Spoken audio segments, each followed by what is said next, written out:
I rise today to sponsor a measure that seeks to end a silent cruelty that has for too long haunted the corridors of our hospitals. The unlawful detention of patients and even the withholding of the bodies of the dead because of unpaid hospital bills. This is a practice that cuts across our society, victimizes the poor, the elderly, solo parents, and even those who simply fell sick at the wrong time. Sa ganitong practice, pinaparusahan nito ang mga may sakit dahil sila'y mahirap at nilalabag nito hindi lang ang ating saligang batas, kundi pati ang ating pagkatao bilang tao. No Filipino should ever have to beg to be released from a hospital bed. No grieving family should ever have to ransom the body of a loved one. Katuwang sina Senador Jinggoy Estrada at Erwin Tulfo, we propose to strengthen patient protection against hospital detention, to reaffirm what should have always been true, that healthcare is a right, not a privilege, and that compassion, not capacity to pay, must be the guidepost of our medical institutions. Mr. President, Republic Act No. 9439, the original law prohibiting hospital detention, was enacted almost 2 decades ago.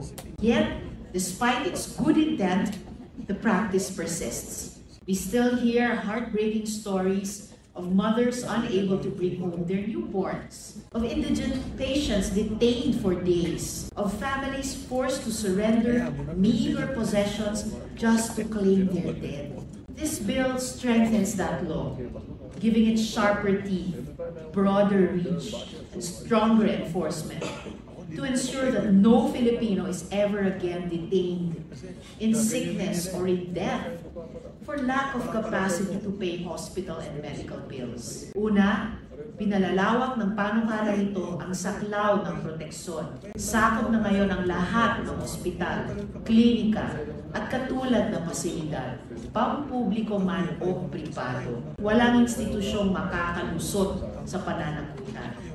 At hindi lang mga pasyente ang protektado, kundi pati ang kanilang mga kamag-anak, kinatawan, tagapag-alaga, at maging ang mga bagong silang na sanggol.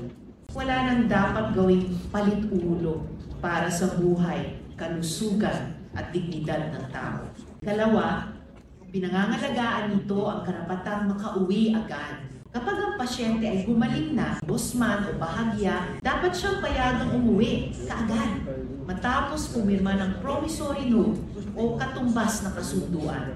Walang dapat ikulong dahil sa kakulangan ng pera at walang dokumentong medikal, discharge summary, reseta o medical certificate na dapat ipagkait dahil sa hindi nabayarang bill.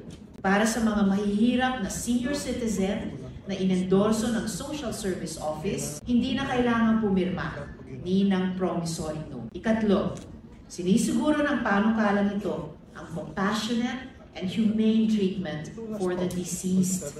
Inaatasan ng mga ospital na agad ibigay ang bangkay at mga kinakailangang dokumento. Walang delay, walang singil, walang dagdag na pasakit sa pamilya. Para sa mga claims sa insurance o ari-arian, pwedeng gumamit ng kasunduang ligtas tulad ng deed of assignment. Pero kailanman, hindi dapat ipahiya o ipagdamot ang respeto sa mga naulila. Kaapat, may mas mabigat na parusa sa mga lalabag.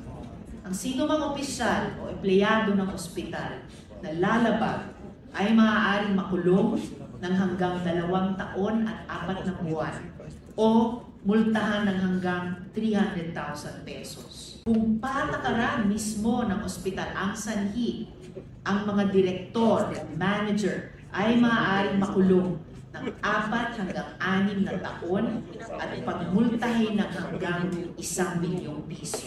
At kung paulit-ulit ang paglabag, maaari nang bawiin ng Department of Health ang lisensya ng ospital. Ikalima, pinatitibay nito ang ugnayan ng health and social protection.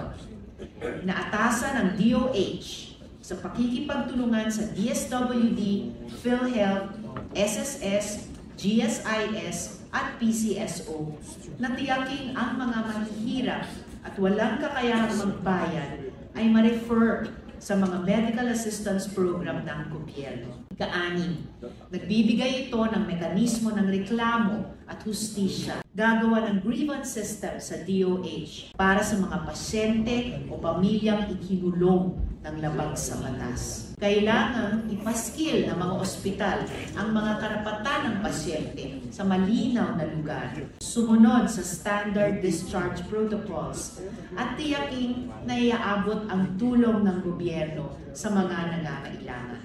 Mr. President, this measure is more than a set of legal amendments. It is a declaration that our hospitals should never be prisons, that compassion must never be conditional.